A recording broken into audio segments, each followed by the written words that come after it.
Hello students. आज का lecture है आपका एक्साइज एक्ट का। आज हम कवर करेंगे आपके चैप्टर नंबर 2, 3 एंड 4। अभी तक हम देख चुके हैं आपकी डेफिनेशन पोर्शन।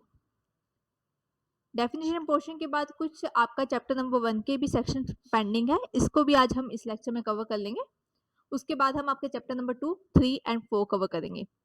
ओके, तो ये है आपका स्टार्टिंग। पहले स्टार्ट करते हैं सेक्शन नंबर 4 से। सेक्शन नंबर 3 आपकी डेफिनेशन की बात करता था, उसके बाद हम सेक्शन नंबर 4 देखते हैं। Power of state government to declare what is to be deem liquor.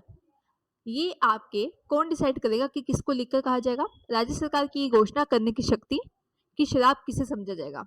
तो स्टेट गवर्नमेंट आपका ऑफिशियल गैजेट में ये डिक्लेयर करेंगे कि लिकर क्या है, कि शराब क्या है, ये डिक्लेयर किया जाएगा आपकी स्टेट गवर्नमेंट के द्वारा। उसमें भी वो क्लासिफाई क्या करेंगे कि कौन सी लिकर आपकी कंट्री लिकर है और कौन सी लिकर आपकी फॉरेन लिकर है। मतलब देसी शराब कौन सी है और विदेशी शराब कौन सी है, ये भी आपके क्लासिफाई किए जाएंगे जब वो डिक्लेयर करेगा कि आपका लिकर कौन कौन सा है। ठीक है। Section number 5, power of state government to declare limit of sale by retail. राज्य सरकार की खुदरा विक्रय की सीमा घोषित की शक्ति।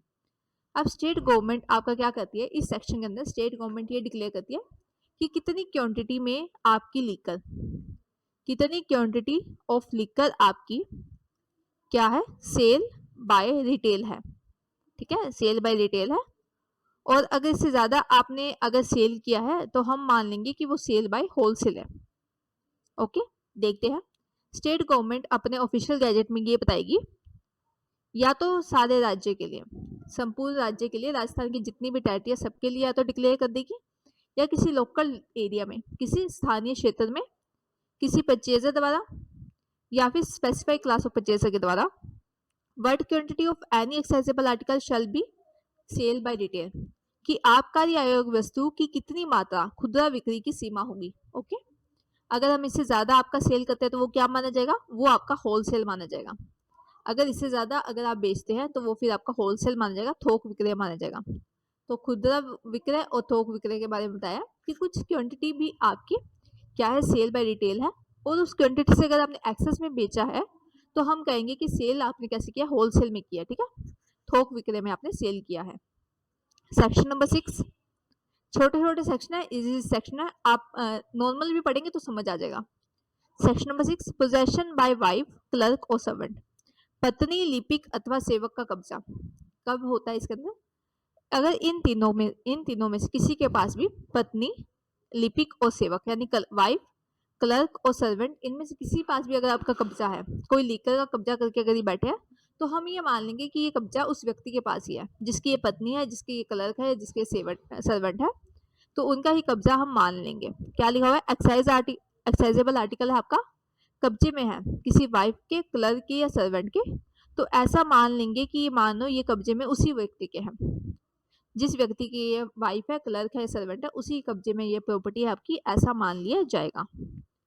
अब कहा गया कि जो ये पर्सन है आपका, जो क्लर्क है और सर्वेंट है, या तो वो टेम्पररी काम करते हैं, कुछ समय के लिए काम करने आए हैं, या किसी पर्टिकुलर ओकेजन पे काम करते हैं, किसी अवसर पे वो काम करते हैं, तो भी ऐसा माना जाएगा कि वो इसी सेक्शन में वाइफ, क्लर्क और सर्वेंट है। ओके, इसी सेक्शन में वो क्लर्क और सर्वेंट है, ऐसा माना जाएगा अगर वो टेम्पररी काम भी करने आए हैं तो।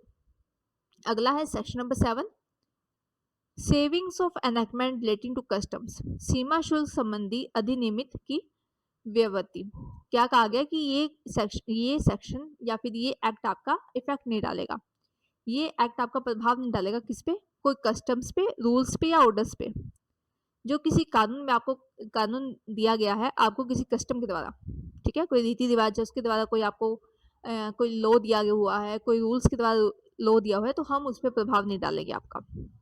ओके, तो ये है आपके चैप्टर नंबर 1, जो आपके पेंडिंग सेक्शन रह गए थे, सेक्शन 4 से 7 तक हमने कवर किए। इजी सेक्शन है, वन टाइम रीडिंग ही मांगते हैं, तो आप इसको देख लेना एक बार। ठीक है, फिर स्टार्ट करते हैं चैप्टर नंबर 2। चैप्टर नंबर 2 है control and establishment, control and establishment, नियंत्रण और स्थापना। सेक्शन 8 से सेक्शन 10A तक, सेक्शन 8 से सेक्शन 10A तक हम कवर करेंगे। पहला सेक्शन है आपका section 8, control of the excise department, आबकारी विभाग का नियंत्रण। क्या होता है, इसके अंदर एक्साइज कमिश्नर होता है एक आपका, इसके अंदर क्या है, एक आपके एक्साइज कमिश्नर होंगे और कुछ आपके ऑफिसर्स होंगे। तो एक्साइज कमिश्नर का कंट्रोल रहेगा, और कंट्रोल की पावर कौन देगा, स्टेट गवर्नमेंट। मतलब स्टेट जो आपके एक्साइज एक्ट है इस पे कंट्रोल रहेगा आपका एक्साइज कमिश्नर का, और एक्साइज कमिश्नर काम करेंगे किसके निर्देश पे, स्टेट गवर्नमेंट के। ठीक है, स्टेट गवर्नमेंट के डायरेक्शंस पे आपके एक्साइज कमिश्नर काम करते हैं, और एक्साइज एक्ट पे उनका ही कंट्रोल रहता है। एक्साइज डिपार्टमेंट में आपका किसका कंट्रोल रहेगा, एक्साइज कमिश्नर का। Section number 9, appointment of commissioners and excise officers. अब हम नियुक्ति करेंगे आपके कमिश्नर्स की और एक्साइज ऑफिसर्स की। तो क्वेश्चन आता है कि नियुक्ति करेगा कौन, नियुक्ति करेगा आपका स्टेट गवर्नमेंट। स्टेट गवर्नमेंट आपकी नियुक्ति करेंगे, किसकी नियुक्ति करेंगे, जितने भी इस डिपार्टमेंट में ऑफिसर्स हैं, जितने भी इस डिपार्टमेंट के ऑफिसर्स हैं, सबकी नियुक्ति आपकी स्टेट गवर्नमेंट के द्वारा की जाती है। तो कहा गया कि एक्साइज कमिश्नर की नियुक्ति की जाएगी आपकी स्टेट गवर्नमेंट के द्वारा। फिर इसके अंदर एक सबसेक्शन आता है, सबसेक्शन 1A, ठीक है, जो कि आपकी अमेंडमेंट 2011 से अमेंडेड हुआ है। आप बेयर एक्ट में भी देखेंगे तो सेक्शन सबसेक्शन 1A लिखा हुआ है, जो कि अमेंडमेंट हुआ है आपका 2011 के अमेंडमेंट से, जिसमें आपकी ये जो एडिशनल एक्साइज कमिश्नर्स है इनका नाम लिखा हुआ है कि आपके कुछ एडिशनल यानी अपर आबकारी आयुक्त भी आपके नियुक्त किए जाएंगे, प्लस आपके कुछ ऑफिसर्स भी आएंगे, जैसे deputy excise commissioner incharge of division, खंडकों के प्रभारी आबकारी उप आयुक्त, district excise officer incharge of district, जिला के प्रभारी जिला आबकारी अधिकारी, अदर इंफीरियर एक्साइज ऑफिसर्स। ठीक है, तो आपके डिवीजन के ऑफिसर्स आगे हैं, डिस्ट्रिक्ट के ऑफिसर्स आ गया, और अन्य आपके इंफीरियर एक्साइज ऑफिसर्स भी आ गया। इन सबकी नियुक्ति कौन करेंगे, इन सबकी नियुक्ति भी आपकी स्टेट गवर्नमेंट ही करेंगे। ठीक है, स्टेट गवर्नमेंट क्या बताएंगे, स्टेट गवर्नमेंट बताएंगे कि क्या ड्यूटीज है, क्या पावर्स है। स्टेट गवर्नमेंट बताएंगे कि क्या ड्यूटीज है, क्या पावर है। स्टेट गवर्नमेंट डेलीगेट भी कर सकते हैं, क्या कर सकते हैं, डेलीगेट कर सकते हैं to excise commissioner. State government कुछ पावर अपनी डेलीगेट कर सकते हैं, दे सकते हैं किसको, एक्साइज कमिश्नर को। स्टेट गवर्नमेंट अपनी कुछ पावर दे सकते हैं एक्साइज कमिश्नर को, या स्टेट गवर्नमेंट अथोराइज कर सकते हैं एक्साइज कमिश्नर को कि वो अपनी पावर दे दे किसी सबऑर्डिनेट ऑफिसर को। स्टेट गवर्नमेंट एक्साइज कमिश्नर को कह सकते हैं कि तुम अपनी पावर किसी अन्य ऑफिसर को भी दे सकते हो। तो स्टेट गवर्नमेंट ने ऑथराइज किया है किसी एक्साइज कमिश्नर को कि वो डेलीगेट करे अपनी पावर किसी सबऑर्डिनेट ऑफिसर को। ओके, फिर आपका section 9A most important, section 9A appeal and revision. Important section है इसका कि अपील और रिवीजन कैसे की जाएगी। तो देखिए क्या होता है, हम यहाँ से स्टार्ट करते हैं। सबसे निचले होते हैं आपके एक्साइज ऑफिसर, सबसे नीचे होता है एक्साइज ऑफिसर। इनकी अपील किनके पास जाएगी, एक्साइज ऑफिसर की अपील जाती है आपकी एक्साइज कमिश्नर के पास। ठीक है, तो एक्साइज ऑफिसर की अपील जाएगी एक्साइज कमिश्नर के पास। एक्साइज कमिश्नर की ऑर्डर की अपील किसके पास जाएगी, इनकी अपील जाएगी division bench of Rajasthan tax board, Rajasthan कर बोर्ड की खंडपीठ के पास इनकी अपील जाएगी। तो एक्साइज ऑफिसर की अपील गई एक्साइज कमिश्नर के पास, और एक्साइज कमिश्नर की अपील गई आपकी DBRTB के पास। ठीक है, division bench of Rajasthan tax board के पास। और इसका गठन किसमें किया गया, इसका गठन किया गया आपका Rajasthan value added tax act के अंदर, राज्य मूल प्रविधिक कर अधिनियम 2003 के अंदर, जिसका सेक्शन 88 कहता है। ठीक है, इसके बाद इसका गठन वहां पे किया हुआ है सेक्शन 88 ऑफ RBAT एक्ट। ठीक है, ओके, या RVAT एक्ट आप याद कर सकते हैं। अपील कितने दिन में जाएगी, अपील जाएगी आपकी 60 days from the order complainant of, जिस दिन आपकी आदेश आया है, आदेश से 60 डेज के अंदर आप अपील लगा सकते हैं। आदेश की तारीख से 60 दिन के अंदर अपील लगाई जाएगी आपकी। ठीक है, तो एक्साइज ऑफिसर की अपील एक्साइज कमिश्नर को, आयुक्त को, एक्साइज आयुक्त की कंप्लेन आपकी जाएगी DBRTB को। ठीक है, तो डिवीजन अगर डिसीजन लिया जाता है, आपका डिसीजन जो लेगा आपका अपील के अंदर, अपील के अंदर अगर डिसीजन लिया जाएगा आपका DBRTB के द्वारा या फिर एक्साइज कमिश्नर के द्वारा, तो वो आपका जो ऑर्डर होगा वो फाइनल होगा, फिर उसकी दोबारा अपील नहीं होगी। मतलब अपील की आपकी दोबारा अपील नहीं होगी, ये ऑर्डर आपका फाइनल होगा। लेकिन इसके लिए हम कहाँ जा सकते हैं, इसके लिए हम रिवीजन में जा सकते हैं, पुनरीक्षण में हम जा सकते हैं इसके लिए। तो क्या कहा गया, अपील का ऑर्डर आपका फाइनल है, अपील की फिर अपील नहीं होती है, लेकिन आप अपील के लिए रिवीजन में जा सकते हैं। ओके, अपील के लिए आप रिवीजन पुनरीक्षण में जा सकते हैं। और रिवीजन में जाएंगे कितने टाइम तक, टाइम लिमिट देखिए कि रिवीजन में जाने की जो टाइम लिमिट है आपकी वो है आपकी 30 डेज की। रिवीजन में जाने की अपील आपकी 30 डेज की है ऑर्डर से, अपील में जाने की 60 डेज और रिवीजन में जाने की 30 डेज। ओके, अब ये कहा गया है कि कोई भी अपील आपकी तब तक नहीं ली जाएगी, कोई भी अपील आपकी तब तक नहीं ली जाएगी जब तक आप क्या कर देंगे 25% ऑफ द अमाउंट आप पे ना कर दें। ऑर्डर में जितनी भी पेमेंट करने को कहा गया है आपको, ऑर्डर में जितनी भी पेमेंट करने को कहा गया है उसका 25% पहले आपको पे करना है। ऑर्डर में जो अमाउंट का है उसका 25% आप पहले पे करेंगे, उसकी पेमेंट के बाद ही आप अपील में जा सकते हैं। ठीक है, तो ये लिखा हुआ है कि जब तक आप 25% पे ना कर दे तब तक आप अपील में नहीं जा सकते हैं। ओके, सेक्शन 9A कंप्लीट हो गया अपील के बारे में। ये चार्ट के फॉर्मेट में आप देखेंगे तो आसानी से समझ आ जाएगा। अगला है section 9B। Section 9B bar of jurisdictions of civil courts. अब हमने क्या लगाई है, हमने रोक लगाई है, हमने सिविल कोर्ट्स पे आपके रोक लगाई है, सिविल जुडिक्शंस पे आपके रोक लगाई है। सिविल न्यायालयों की अधिकारिता पे वर्जन। कोई भी सिविल कोर्ट आपका कोई सूट नहीं लेके आएगा, ना कोई प्रोसीडिंग करेगा। ठीक है, कोई भी सिविल कोर्ट आपका ना ही वाद लेगा, ना ही कार्रवाई करेगा, ना ही इनको चेंज करेगा। कोई भी अगर ऑर्डर आता है तो ना ही उसको सेटिस्फाइड किया जाएगा, हटाया जाएगा, ना ही इसको हटाया जाएगा और ना ही आपका इसको चेंज किया जाएगा, मॉडिफाई किया जाएगा, मतलब चेंज किया जाएगा किसी भी ऑर्डर को। किसके द्वारा? सिविल कोर्ट के द्वारा। तो सिविल कोर्ट ना ही आपका कोई सूट लेके आएगी, ना ही कोई कार्रवाई लेके आएगी, ना ही किसी ऑर्डर को सेट असाइड या मॉडिफाई करेगी। ठीक है, वही लिखा हुआ है कि कोई भी अगर आपका ओरिजिनल ऑर्डर आया है आपके सेक्शन 9A के अंदर तो फिर हम उसको चेंज नहीं करेंगे। Okay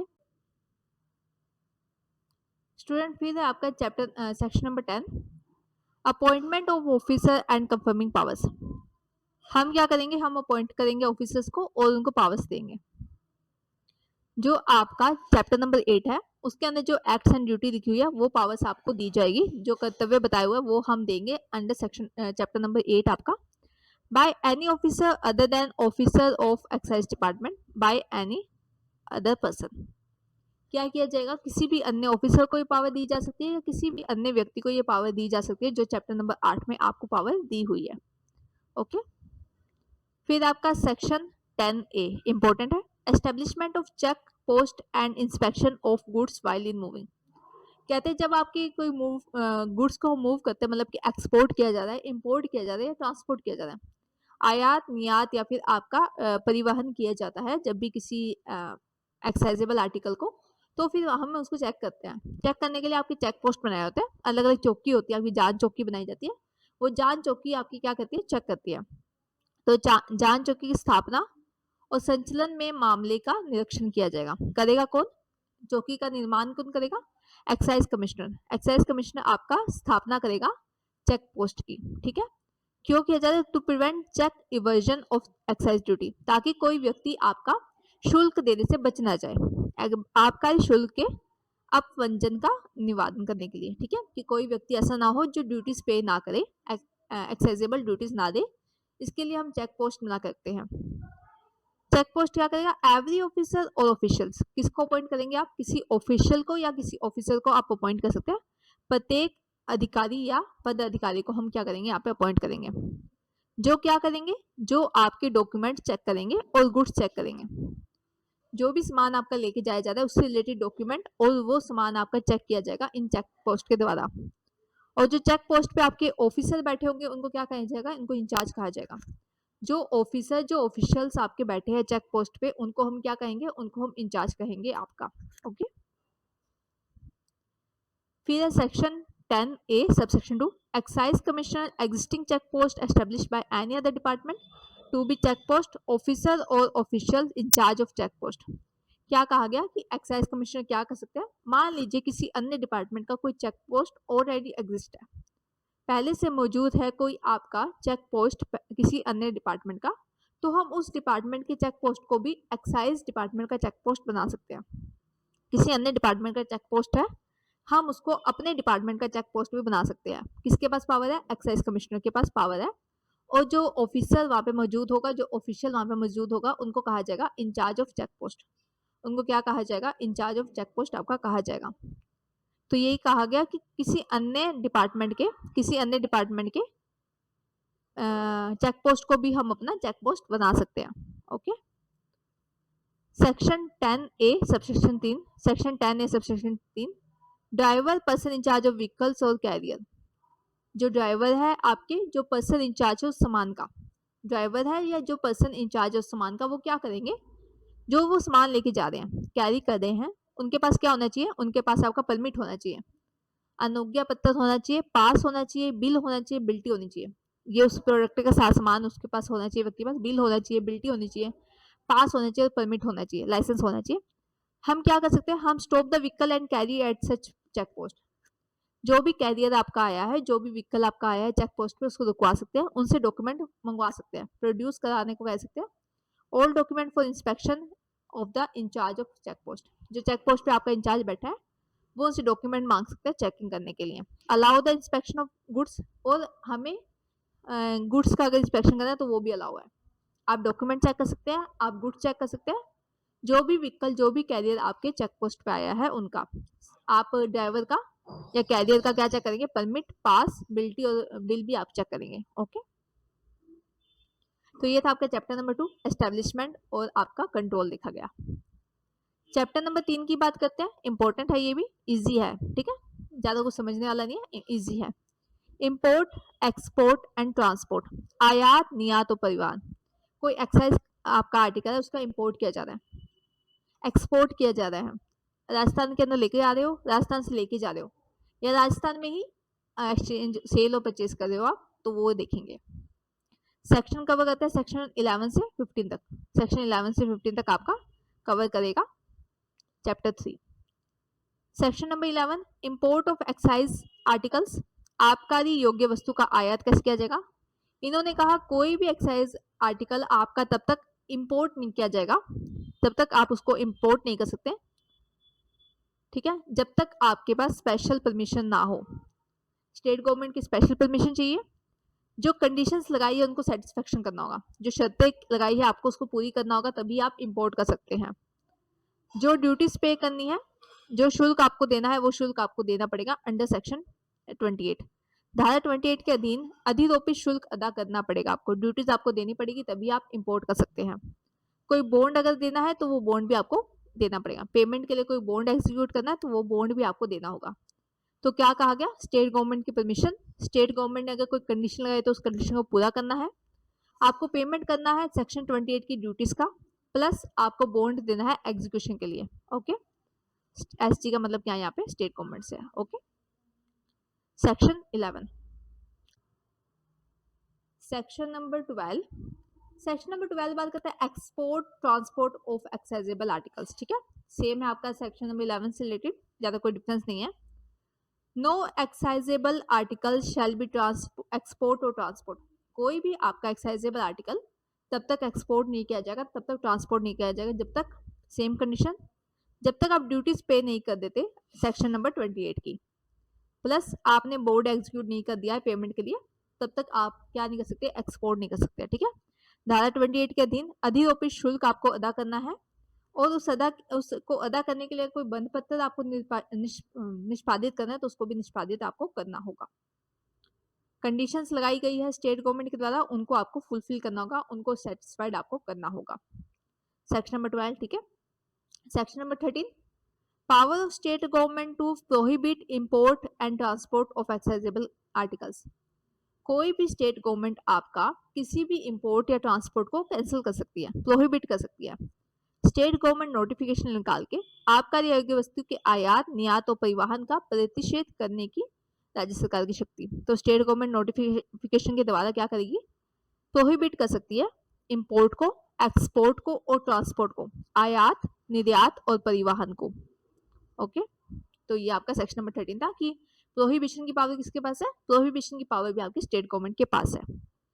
section 14, passes necessary for import, export and transport, अगर कोई आपको पास की आवश्यकता है, पास, ठीक है, जो कि आपको जैसे लाइसेंस हो गया, पास हो गया, अगर कोई पास की आपको आवश्यकता है तो पास कौन इशू कराएगा, किसके डायरेक्शन में इशू किया जाएगा। तो कहा गया कि no accessible articles exceed such quantity as state government prescribe, तो स्टेट गवर्नमेंट आपको एक क्वांटिटी बताएगी, आपको उस क्वांटिटी के अकॉर्डिंग ही एक्साइजेबल आर्टिकल्स को देना है आगे, ठीक है, इंपोर्ट एक्सपोर्ट और ट्रांसपोर्ट करना है। आबकारी योग्य वस्तु की ऐसी मात्रा से अधिक जिसे राज्य सरकार ने विहित किया है आप नहीं कर सकते हैं। किसमें नहीं करेंगे?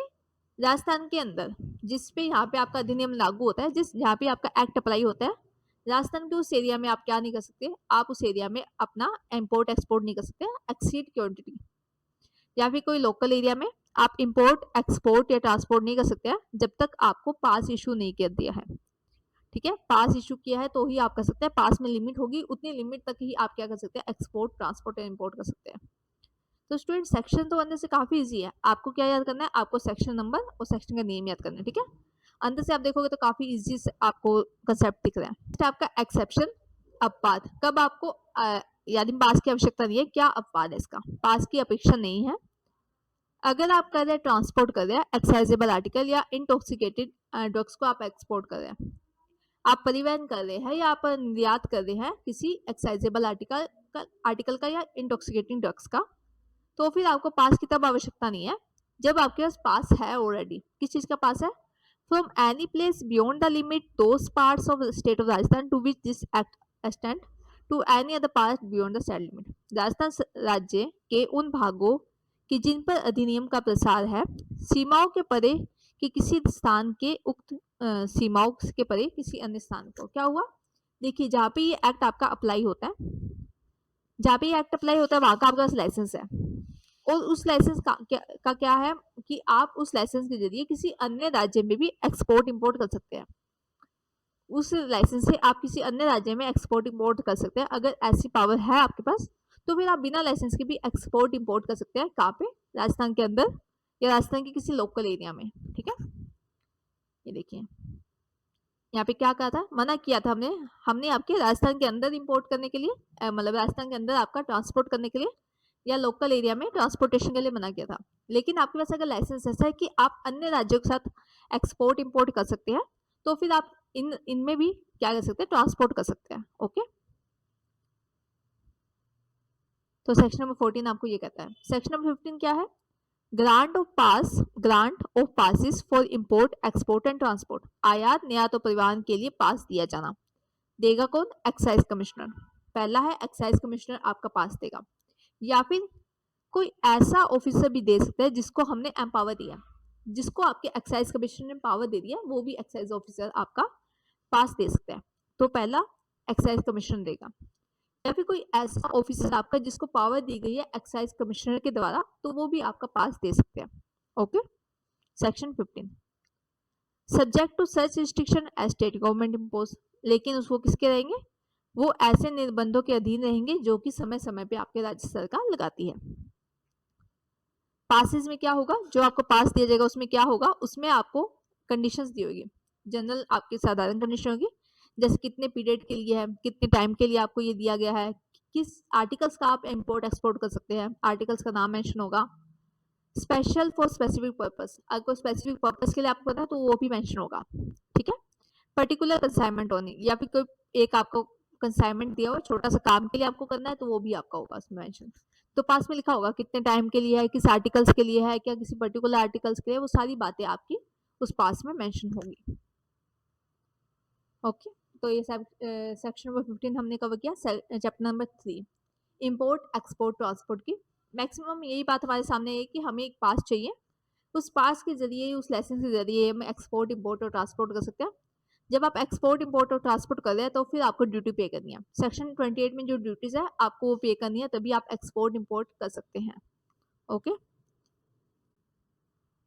स्टूडेंट, आज की क्लास का लास्ट आपका चैप्टर नंबर 4, ठीक है।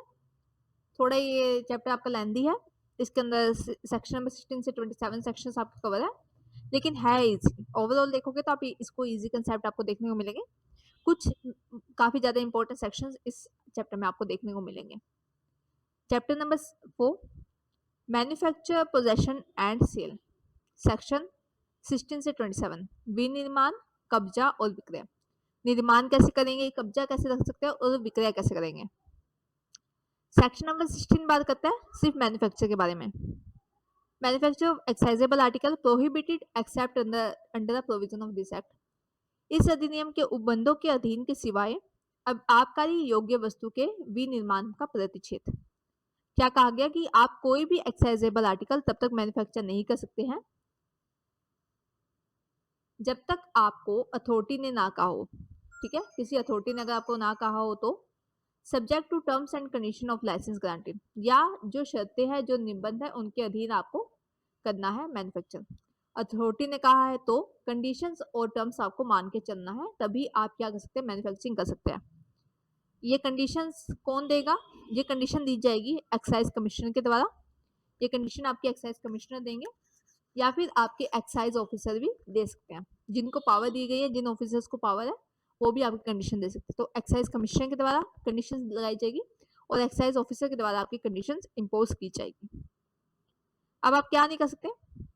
तो एक है आपका कि आप किसी भी एक्साइज आर्टिकल को मैन्युफैक्चर नहीं कर सकते। पहला पॉइंट ये है कि आप ये नहीं कर सकते। सेकंड है कि आप कोई भी हम प्लांट को नहीं उगा सकते हैं, कल्टीवेट नहीं कर सकते, खेती नहीं कर सकते आप हेम्प प्लांट की। No portion of hemp plant from which intoxicated drugs, ना ही किसी ऐसे हम प्लांट के पार्ट को, जैसे लीफ, स्टेम या फिर उसके वो जो फ्लावर्स थे उनको आप नहीं मैन्युफैक्चर कर सकते या ना ही कलेक्ट कर सकते हैं जब तक आपने उनकी टर्म्स एंड कंडीशन फॉलो नहीं किया या अथॉरिटी ने नहीं कहा है। नो लिकर बोतल फॉर सेल, बोतल में नहीं भरी जा सकती किसी भी शराब को विक्रय के लिए। नो ताड़ी प्रोड्यूसिंग ट्री टैप्ड, किसी भी ताड़ वृक्ष को आप टैप नहीं कर सकते, मतलब उसमें छेद नहीं कर सकते। आपको पता है कि आप उसमें कट लगाते हैं, कट लगाने के बाद ही आपको ताड़ी प्रोडक्ट मिलता है, तो आप कट भी नहीं लगा सकते। नो ताड़ी shall be drawn from any tree, वृक्ष से ताड़ी नहीं निकाली जा सकेगी। ठीक है, तो आप ये काम नहीं कर सकते बिना अथॉरिटी के परमिशन के, बिना टर्म्स एंड कंडीशन को फॉलो किए हुए। अब क्या है इसमें, नो पर्सन, ना ही कोई व्यक्ति क्या करेगा, यूज करेगा, कीप अपने पास रखेगा, हैविंग इन पोजेशन ना ही अपने कब्जे में रखेगा। ठीक है, किसको नहीं रखेगा? कोई स्टील को, यूटेंसिल को या इम्प्लीमेंट्स को, इंस्ट्रूमेंट्स को, अपैरेंटस को, मतलब इन सामानों को भी अपने पास नहीं रख सकता है। क्यों नहीं रख सकता है? क्योंकि उसके पास परमिशन नहीं है। ओके, इन सामानों से हम कहीं ना कहीं लिकर का प्रोड्यूस करते हैं, तो आपको ये भी सामान अपने पास नहीं रखना है। No distillery, no brewery, no pot still shall be constructed और वर्क, ना ही आप ऐसी किसी जगह पे काम करेंगे, चलाया जा सकता है, ना ही इनका कंस्ट्रक्शन किया जाता है ऐसी जगहों का जहाँ पर आपकी शराब बनती है। ठीक है, किसके अंदर नहीं करेंगे? वही बात लिखी हुई है कि जब तक आपको अथॉरिटी ना कह दे और जब तक आपको टर्म्स एंड कंडीशन ना बता दी गई हो, और टर्म्स ऑफ कंडीशन को बताएगा एक्साइज कमिश्नर आपको बताएगा, तब तक आप ये नहीं कर सकते हैं। ओके, सेक्शन नंबर 16 में कई पॉइंट्स है आपके पास कि आप ये पॉइंट्स नहीं करेंगे। हेम्प प्लांट को नहीं उगाएंगे, ना ही इनके फ्लावर्स कलेक्ट करेंगे, ना ही एक्साइजेबल आर्टिकल को मैन्युफैक्चर करेंगे। ताड़ी वृक्ष में आप टैम्पर नहीं कर सकते, ताड़ी कलेक्ट नहीं कर सकते। कोई बर्तन है, यूटेंसिल्स है, इम्प्लांटमेंट्स है, इंस्ट्रूमेंट्स है, आप नहीं अपने पास रख सकते। ठीक है, तो ये काम आप नहीं कर सकते बिना परमिशन के। फिर है आपका सेक्शन नंबर 17, देखिए क्या कहता है, एस्टेब्लिशमेंट और licensing of distilleries and warehouse. अब क्या हुआ, अगर आपको क्या करना है, अगर आपको डिस्टिलरीज और वेयरहाउस भी बनाने हैं, ठीक है, आसवनी और भंडारगारों की स्थापना भी करनी है अगर आपको, तो पहले आपको परमिशन लेनी होगी। पहले आपको परमिशन लेनी होगी। परमिशन किसकी लेनी होगी? परमिशन आपको लेनी होगी स्टेट गवर्नमेंट की। स्टेट गवर्नमेंट ने जो रिस्ट्रिक्शन और जो कंडीशंस आपकी लगाई हुई है उनको आपको पूरा करना है, उसके बाद ही आप डिस्टिलरीज या वेयर हाउस बना सकते हैं। डिस्टिलरीज क्या है? एक ऐसी जगह है, फैक्ट्री मान लीजिए आप, फैक्ट्री क्या होती है? जहाँ पे उत्पादन किया जाता है आपका लिकर का। तो डिस्टिलरी एक टाइप ऑफ फैक्ट्री है आपकी, जहाँ पर आपकी लिकर बनाई जा रही है। वेयर हाउस ऐसी जगह है जहाँ पर आप उसको स्टोर कर रहे हैं। ठीक है, स्टोरेज की है आपने, तो वो वेयर हाउस हो गया। इसका एस्टेब्लिश करना है तो उसके लिए आपको लाइसेंस चाहिए। तो स्टेट गवर्नमेंट ने जो रिस्ट्रिक्शन लगाई है उसको रिस्ट्रिक्शन आपको माननी होगी, कंडीशन आपको माननी होगी। और ये ड्यूटीज के ये एक्साइज कमिश्नर्स आपको लाइसेंस देंगे। एक्साइज कमिश्नर आपको लाइसेंस देंगे। एक्साइज कमिश्नर आपको डिस्टिलरी और पोस्टल के लिए या वेयर हाउस के लिए क्या देंगे? लाइसेंस देंगे। वो कहेंगे कि स्थापना आप कर सकते हैं या फिर अब आप नहीं कर सकते। एक्साइज कमिश्नर ही स्थापना कराएंगे या किसी चलती हुई डिस्टिलरी या वेयर हाउस को बंद करवाएंगे। ठीक है, एस्टेब्लिश कर सकते हैं, डिसकंटिन्यू करा सकते हैं, लाइसेंस दे सकते हैं आपको काम करने के लिए। वेयर हाउस की भी स्थापना एक्साइज कमिश्नर कराएंगे, इसको डिसकंटिन्यू भी आपका एक्साइज कमीशन के द्वारा किया जाएगा। लाइसेंस की पावर भी आपके पास एक्साइज कमिश्नर के पास ही है। ओके, फिर आपका section number 18, removal of excisable articles from distilleries sector. अगर आपको किसी आसवनी से मतलब डिस्टिलरी से आपको प्रोडक्ट अपना रिमूव करना है, मतलब उसको ट्रांसपोर्ट करना है, तो कैसे किया जाएगा? तो कोई भी एक्साइजेबल आर्टिकल तब तक आपका रिमूव नहीं किया जाएगा, पोर्ट स्टिल नहीं किया जाएगा, वेयर हाउस नहीं किया जाएगा, या एनी प्लेस ऑफ स्टोरेज में नहीं रखा जाएगा। मतलब आप उसको स्टोरेज नहीं कर सकते हैं, आप उसका ट्रांसपोर्टेशन नहीं कर सकते हैं। कब तक नहीं कर सकते? जब तक आप ड्यूटी ना पे कर दें, जब तक आप ड्यूटी ना दे दें, या फिर आपने बॉन्ड नहीं दिया है। ड्यूटीज कौन सी? सेक्शन 28 की ड्यूटीज आपने नहीं दी है, या फिर आपने बॉन्ड नहीं दिया है ड्यूटी पे करने के लिए, तो फिर आप ये नहीं कर सकते हैं। जब तक वो डिस्टिलरी का प्रोडक्ट आपका पड़ा रहेगा, आप उनको रिमूव नहीं कर सकते हैं। ओके, तो ये है सेक्शन नंबर 18। छोटे छोटे सेक्शन है, ठीक है। हमने पॉइंटों में लिखा तो आपको आसान हो रहा है, आप बेरक देखेंगे तो कंफ्यूजिंग लगेगा आपको, पर यहाँ पे पॉइंट्स में है तो आपको बातें जल्दी समझ आ जाएगी। इसके बाद आप अपना बेरक पढ़ेंगे तो आपको काफी इजी रहेगा। Section 19, possession of accessible article in excess of the quantity prescribed under by the state government, prohibited except under the permissions. राज्य सरकार द्वारा विहित मात्रा में अधिक आबकारी योग वस्तु को अनुज्ञा के कब्जे में रखना या प्रतिषेध करना। क्या कहा गया कि अगर आपने कोई भी एक्सेसिबल आर्टिकल अपने कब्जे में रखा हुआ है, और जो आर्टिकल है वो एक्सेस क्वांटिटी में है, जितना आपको रखने का हमने दी थी, मंजूरी दी थी, जितना आप प्रोडक्ट अपने पास रख सकते थे, उससे एक्सेस क्वांटिटी में आपके पास वो प्रोडक्ट है, तो फिर आपको प्रतिषेध कर दिया जाएगा, आपको कैंसिल कर दिया जाएगा। ठीक है, ऐसा आप नहीं कर सकते हैं। तो क्या कहा गया? कोई भी व्यक्ति आपका बिना लाइसेंस के, कोई भी व्यक्ति बिना लाइसेंस के ना ही मैन्युफैक्चर कर सकता है, ना ही कल्टीवेट कर सकता है, ना ही कलेक्ट, ना ही सेल। मैन्युफैक्चर नहीं किया जाएगा, कल्टीवेट नहीं किया जाएगा, कलेक्ट और सेल नहीं किया जाएगा आप किसी भी व्यक्ति के द्वारा बिना लाइसेंस के। ना ही वो कब्जे में रख सकता है कोई ऐसी क्वांटिटी जो एक्सेस हो, ऐसी मात्रा आप अपने कब्जे में नहीं रख सकते जो एक्सेस मात्रा है। ठीक है, अधिक मात्रा में आप अपने कब्जे में नहीं रख सकते हो प्रोडक्ट को। अगर आपको रखना है तो पहले आपको एक्साइज कमिश्नर की और एक्साइज ऑफिसर की परमिशन लेनी होगी। एक्साइज कमिश्नर की और एक्साइज ऑफिसर को की पहले आपको परमिशन लेनी होगी, उसके बाद ही आप एक्सेस क्वांटिटी में अपने पास रख सकते हैं प्रोडक्ट। ओके, सेक्शन 19 आगे क्या कहता है? Plus shall not extend any foreign liquor possession of any common carrier warehouseman. लेकिन ये सेक्शन आपका अप्लाई नहीं होता, ये सेक्शन आपका अप्लाई नहीं होगा। किस पे अप्लाई नहीं होगा? फॉरेन लिकर्स पे अप्लाई नहीं होगा। ये सेक्शन आपका फॉरेन लिकर्स पे अप्लाई नहीं होगा कि जो कब्जे में है आपके कॉमन कैरियर के या फिर वेयर हाउस मैन के। ठीक है, तो उस पर हम यहाँ पर सेक्शन अप्लाई नहीं करते। ये अप्लाई होगा आपका सभी विक्रेता पे और आम जनता पे, जनरल पब्लिक पे और वेंडर्स पे ये सेक्शन आपका अप्लाई होता है। फॉरेन लिकर्स पे हम इसको अप्लाई नहीं करते हैं। स्टेट गवर्नमेंट क्या कर सकते हैं? रिस्ट्रिक्शन लगा सकते हैं या प्रोहिबिशन लगा सकते हैं। रिस्ट्रिक्शन, प्रतिबंध लगा सकते हैं, आपका प्रतिषेध लगाया जा सकता है। ठीक है,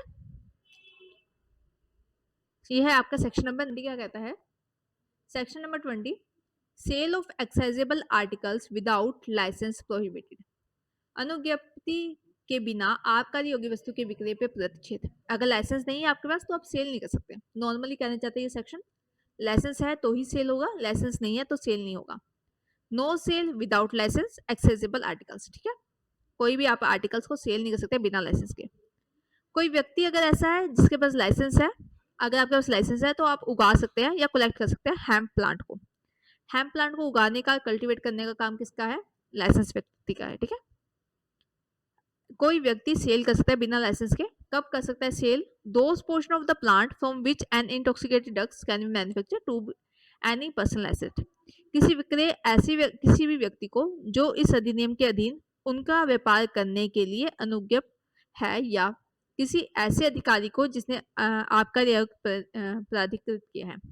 तो क्या हुआ कि अगर किसी व्यक्ति ने लाइसेंस लिया हुआ है तो आप उस व्यक्ति को दे सकते हैं। बिना लाइसेंस के आप किसी लाइसेंस्ड व्यक्ति को प्रोडक्ट सेल कर सकते हैं। ठीक है, बेच सकते हैं बिना लाइसेंस के भी किसी लाइसेंस व्यक्ति को। लाइसेंस फॉर सेल, जो आप लाइसेंस लेंगे वो क्या होगा? In more than one district of those part of Rajasthan to which this act extend. जहां पर ये अधिनियम आपका फॉलो किया जाता है वहां पर आपका लाइसेंस चलाया जाएगा। एक या एक से ज्यादा जिले के लिए आप लाइसेंस ले सकते हैं।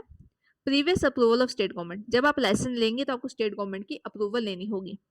पूर्व सहमति आपको लेनी होगी किसकी, स्टेट गवर्नमेंट की। लेकिन ये आपका अप्लाई नहीं होता है, ये सेक्शन आपका अप्लाई नहीं होगा किस पे, sale of any foreign liquor legally procured by any person. कोई विदेशी शराब का विक्रय कर रहा है, ठीक है, वो लीगली वैधिक रूप से वो करने के लिए सक्षम है। कोई व्यक्ति आपका वैध रूप से सक्षम है विक्रय करने का फॉरेन लिकर्स का, तो उस पर ये सेक्शन अप्लाई नहीं होता। Any person for private use, अगर कोई व्यक्ति अपने प्राइवेट यूज के लिए इसको बेच रहा है या फिर इसको ऑक्शन कर रहा है, तो भी आपका ये सेक्शन अप्लाई नहीं होगा, ठीक है, तो भी आपका ये सेक्शन अप्लाई नहीं होगा अगर प्राइवेट यूज के लिए किया जा रहा है तो। या तो वो खुद से करता है ऑन इस बिहाफ, या तो खुद से कर रहा है या उसके रिप्रेजेंटेटिव्स कर रहे हैं, ठीक है, या तो खुद से कर रहा है उसके रिप्रेजेंटेटिव कर रहे हैं, तो भी आपका ये सेक्शन अप्लाई नहीं होगा। तो दोबारा देखिए, फॉरेन लिकर्स अगर आप वैध रूप से बेच रहे हैं, अगर आप फॉरेन लिकर वैध यूज से बेच रहे हैं खुद के प्राइवेट यूज के लिए, खुद के प्राइवेट यूज के लिए आप बेच रहे हैं, या तो खुद से बेच रहे हैं या ऑक्शन से बेच रहे हैं, या तो आप खुद बेच रहे हैं या आपके रिप्रेजेंटेटिव बेच रहे हैं, और आप ऐसे करने के लिए वैध रूप से आप सक्षम है, तो फिर आप पे ये सेक्शन अप्लाई नहीं होगा, तो आपको लाइसेंस की आवश्यकता नहीं है। सेक्शन नंबर 20 हो गया, ठीक है। Section 21, cell of excisable articles, आबकारी योग्य वस्तु का विक्रय। अब कैसे विक्रय किया जाएगा, no liquor shall be bottle for sale, किसी भी लिकर को आप क्या नहीं करेंगे, बोतलों में नहीं भरेंगे बेचने के लिए, जब तक आपका लाइसेंस नहीं है, ठीक है, और ना ही कोई एक्सेसिबल आर्टिकल का आप बेचेंगे, ना ही उनको बोटलिंग करेंगे, बोतल में ना ही भरा जाएगा, ना ही उनको बेचा जाएगा, जब तक आप लाइसेंस की कंडीशन को नहीं फुलफिल कर देते हैं। जो लाइसेंस आपको दिया गया उसको जब तक आपने फुलफिल नहीं किया, तब तक आप ना ही बेच सकते हैं, ना ही उसको बोटलिंग कर सकते हैं। ओके, सेक्शन 21 इजी है आपका। Section 22 important, most important section आपका कहा जाएगा, prohibition of sale sector to certain persons और इन सर्टेन मैनर और सर्कमस्टांस, कि आप किसी व्यक्ति को नहीं बेच सकते हैं, किसी पर्टिकुलर क्लास ऑफ पर्संस को हम नहीं बेचेंगे आपका लिकर। अब वो कौन कौन से व्यक्ति होंगे आगे देखेंगे। कतिपय व्यक्ति को या अमुक रीति से या अमुक परिस्थिति में विक्रय आदि का प्रतिषेध, हमने प्रोहिबिट किया सेल को कि आप नहीं बेच सकते हैं, चाहे आप लाइसेंस वेंडर है चाहे नहीं है, चाहे आप वहां पे एम्प्लॉय कर रहे हैं, आप चाहे लाइसेंस विक्रेता भी है, चाहे आप वहां पे काम भी कर रहे हैं, लाइसेंस शॉप पे आप काम भी करते हैं, तो भी आप नहीं बेचेंगे, सेल नहीं करेंगे, ना ही डिलीवर करेंगे किसी लिकर शराब को, ना ही इंटॉक्सिकेटेड ड्रग्स को, ठीक है। किसको नहीं करेंगे, आप नहीं करेंगे किसी पर्सन को ऐसे जो कि 18 साल से कम का है, 18 साल से कम के व्यक्ति को आप नहीं देंगे शराब, अनसाउंड माइंड का है, विकृत है तो नहीं देंगे, कोई सोल्जर है आपका या कोई पर्सन आपका यूनिफॉर्म में है, कोई ड्यूटी पे सोल्जर है या कोई सोल्जर आपका यूनिफॉर्म में है, तो उसको आप शराब नहीं देंगे, ठीक है। और कब तक नहीं देंगे, जब तक उसके प्रॉपर ऑफिसर ने नहीं कह दिया है। जो वो सोल्जर जिस ऑफिसर के अंडर काम करता है, उस ऑफिसर ने जब तक आपको परमिशन नहीं दिया, तब तक आप क्या नहीं कर सकते, तब तक आप सोल्जर को को नहीं दे सकते हैं शराब। तो किसको नहीं दे सकते, 18 साल से कम के व्यक्ति को, आपके अनसाउंड माइंड को, और आपके सोल्जर को। सोल्जर या तो ड्यूटी पे है या यूनिफॉर्म में, आप नहीं देंगे। ओके, क्यों नहीं देंगे, ताकि वो खुद कंज्यूम ना करें, चाहे वो खुद से कंज्यूम करे या अन्य व्यक्ति उनके बिहाफ पे कंज्यूम करे, मतलब आपसे प्रोडक्ट मंगाया जा रहा है और कंज्यूम कोई और कर रहा है, तो भी आप नहीं देंगे। खुद कंज्यूम कर रहा है तो नहीं देंगे, किसी अन्य व्यक्ति के लिए लेके जा रहा है तो नहीं देंगे। आपके प्रीमिसेस पे जहां पर आप सामान बेच रहे हैं उस परिसर पे खड़े होकर पी रहा है तो नहीं देंगे, या अन्यथा भी नहीं देंगे, ठीक है। तो किसी वे में नहीं देना है, चाहे विक्रेता के परिसर पे शराब का सेवन कर रहा है तो भी नहीं दिया जाएगा, किसी अन्य प्लेस पे जाके करेगा सेवन तो भी नहीं दिया जाएगा, खुद से सेवन करेगा तो नहीं देंगे, किसी अन्य व्यक्ति के लिए लेके जा रहा है तो भी नहीं देंगे, ठीक है। ना ही हम क्या करेंगे, शराब के बदले ये प्रोडक्ट हम नहीं लेंगे, मतलब बाटर सिस्टम मान लीजिए कि शराब के बदले कोई व्यक्ति आपको ये सामान दे रहा है, आप नहीं लेंगे, कोई ज्वेलरी दे रहा है, गहने दे रहा है, नहीं लेंगे, क्लोथ कपड़े नहीं लिए जाएंगे, आर्म्स हथियार, हाउस होल्ड यूटेंसिल बर्तन गहने कपड़े शस्त्र, इनके बदले आप नहीं देंगे शराब, ठीक है। Section 23, prohibition of employment of child under the age of 18 years of women and of certain other person। इसमें क्या होगा, इसमें आप एम्प्लॉयमेंट नहीं देंगे किसी बच्चे को, किसी महिला को या किसी अन्य व्यक्ति को आप एम्प्लॉयमेंट नहीं देंगे, ठीक है। No person who is license to sell liquor for the consumption on his premises, कोई भी व्यक्ति जो अपने परिसर में उपभोग के लिए शराब का विक्रय करने के लिए अनुज्ञापत्र है। क्या कहा गया कि अगर आपका लाइसेंस है कि आप अपने प्रीमिसेस पे, अपने उस जगह पे किसी व्यक्ति को लीकर का कंजप्शन करने दे रहे हैं, ठीक है, आपके प्लेस पे कोई व्यक्ति आता है, वो वहाँ पे बैठ के लीकर का कंजप्शन करता है, तो उस जगह पे आप क्या करेंगे, आप किसी भी बच्चे को, ठीक है, किसी भी बच्चे को, महिला को या किसी अन्य व्यक्ति को आप वहाँ पे नहीं रखेंगे काम पे। देखते क्या कंडीशन है। During the hour in which such premises are kept open for business, उस समय जिस समय वो आपके बिजनेस के लिए ओपन है। एम्प्लॉयड और परमिट टू एम्प्लॉयड, ठीक है, नियोजन या नियोजन की अनुज्ञा नहीं देंगे। विद और विदाउट रेमुनेशन, चाहे पैसे पे रख रहे हैं, मतलब कि उसको उसके रेमुनेशन दे रहे हैं चाहे नहीं दे रहे हैं, सैलरी उसको देते हैं या नहीं देते हैं, आप नहीं रखेंगे। किसको नहीं रखेंगे? किसी ऐसे व्यक्ति को जो 18 साल से कम का है, कोई लेपर है, मतलब कुछ रोगी है, लेपर है, any person suffering from an infectious disease, ठीक है, छुआछूत की बीमारी कह सकते हैं, सकारात्मक रोग कह सकते हैं आप, ऐसे कोई रोग से पीड़ित है कोई व्यक्ति, तो आप उसको काम पे नहीं रखेंगे। फिर क्या कहा गया कि नो पर्सन, कोई person who is license to sell foreign liquor for the consumption of his premises, अपने प्रीमिसेस पे ऐसे मतलब कि किसी को कंजप्शन करने दे रहे हैं, किसकी? फॉरेन लिकर्स की, विदेशी शराब का कंज्यूम करने दे रहे हैं अगर आप अपने परिसर पे, तो आप काम पे नहीं रखेंगे। किसको काम पे नहीं रखेंगे? किसी महिला को, किसी महिला को फिर आप काम पे नहीं रखेंगे, ठीक है, विद और without previous permission in writing of the excise commissioner और एक्साइज ऑफिसर। इसके लिए पहले आपको परमिशन लेनी होगी, लिखित में परमिशन लेनी होगी। किसकी? आपको लिखित में परमिशन लेनी होगी एक्साइज कमिश्नर की या ऑफिसर की, या महिला को आप सैलरी देते हैं या नहीं देते उससे हमें मतलब नहीं है, लेकिन आप ऐसी महिला को काम पे नहीं रखेंगे, ठीक है। किस जगह पे रखेंगे? फॉरेन लिकर्स अगर कोई व्यक्ति कंज्यूम करता है आपके प्रीमिसेस पे आके, ऐसी अगर आपके पास लाइसेंस है तो ऐसी जगह पे महिला को काम पे नहीं रखा जाएगा। Every permission shall endorse on license modified और विड्रॉल, जो भी परमिशन आप लेंगे उसको एंडोर्स कराना पड़ेगा लाइसेंस के साथ, लाइसेंस के साथ उसको एंडोर्स कराया जाएगा, ठीक है। नेक्स्ट है आपका section 24, grant of exclusive privilege of manufacture, विनिर्माण आदि के लिए अन्य विशेषाधिकार दिया जाना। अब हम आपको विशेष अधिकार दे रहे हैं, हम आपको प्रिविलेजेस दे रहे हैं मैन्युफैक्चरिंग वगैरह करने के लिए। तो एक्साइज कमिश्नर किसी भी व्यक्ति को लाइसेंस दे सकता है, एक्साइज कमिश्नर किसी व्यक्ति को लाइसेंस दे सकता है, मतलब किसका? विशेष अधिकारों का, प्रिविलेजेस का लाइसेंस दे सकता है कि वो क्या करें, वो मैन्युफैक्चर कर सकते हैं। या तो आप मैन्युफैक्चर कर सकते हैं, सप्लाई बाय होलसेल, आप होलसेल में सप्लाई भी कर सकते हैं, थोक में आप क्या कर सकते हैं? सप्लाई कर सकते हैं, या दोनों कर सकते हैं। लाइसेंस में ये लिखा होगा। सेलिंग बाय होलसेल और रिटेल, आप थोक या खुदरा दोनों के विक्रय कर सकते हैं। सेलिंग बाय रिटेल है तो एनी कंट्री लिकर और फॉरेन लिकर दोनों इंक्लूड है। अगर आप बेच रहे हैं शराब तो उसमें फिर आपका देसी और विदेशी दोनों शराब इंक्लूड है। इंटॉक्सिकेटेड ड्रग्स है, जो कि आप किसी लोकल एरिया में बेचना चाहते हैं राजस्थान के, तो आप बेच सकते हैं। अगर आपको स्पेशल प्रिविलेज है तो आप इसको कर सकते हैं, ठीक है। सेक्शन 25 आपका ओमिटेड है।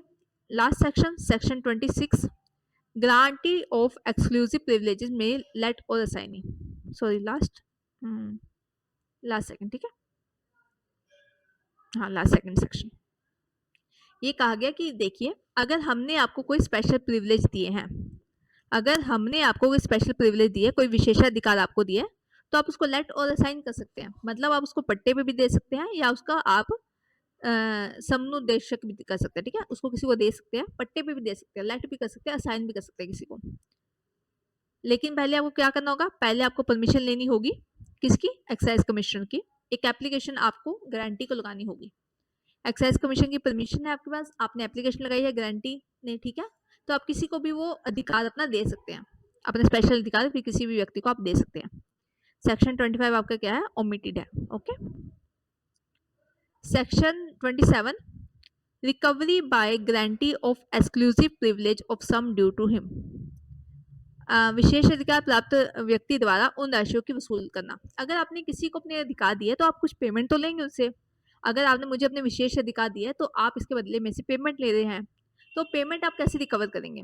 तो कहा गया कि कोई भी अगर आपका गारंटी है, लाइसेंसी है या असाइनी है, ठीक है, अगर ये तीन व्यक्ति आपका तो ये मनी आपकी पेमेंट रिकवरी कर सकते हैं। तो आप मनी की रिकवरी कर सकते हैं और कैसे करेंगे, जैसे वो एरियर ऑफ रेंट है, जैसे आप वसूली करते हैं किराए की, वसूली किराए की जैसे की जाती है वैसे ही इसकी वसूली की जाएगी। करेगा कौन? गारंटी, लाइसेंसी, सॉरी लीजी और असाइनी, ठीक है। पट्टेदार, समुदेशिती और आपका विशेष अधिकार प्राप्त व्यक्ति। और एरियर ऑफ लैंड कैसे लिया जाता है? जैसे लैंडलॉर्ड और टेनेंट के बीच में दिया जाता है। लैंडलॉर्ड और टेनेंट जैसे आपके एरियर ऑफ रेंट के कंसेप्ट करते हैं, ठीक है, वैसा ही क्या किया जाएगा, रेंट आपको वसूला जाएगा। तो ये है सेक्शन 27। सेक्शन 26 क्या कहता है? अगर आपके पास कोई प्रिविलेज है तो आप किसी अन्य व्यक्ति को लेट कर सकते हैं, दे सकते हैं। सेक्शन 27 क्या कहता है? जब आपने किसी व्यक्ति को दिया है तो आप उससे रेंट लेंगे, और रेंट कैसे वसूलेंगे? ओ सॉरी, आप उससे कुछ पेमेंट लेंगे, और पेमेंट आप कैसे वसूलेंगे? जैसे आप रेंट वसूल रहे हैं, ठीक है। तो स्टूडेंट ये था आपका आज का चैप्टर सेक्शन जिसमें हमने कवर किया चैप्टर नंबर 2, 3 एंड 4। ओके, तो thank you for the class, thank you so much.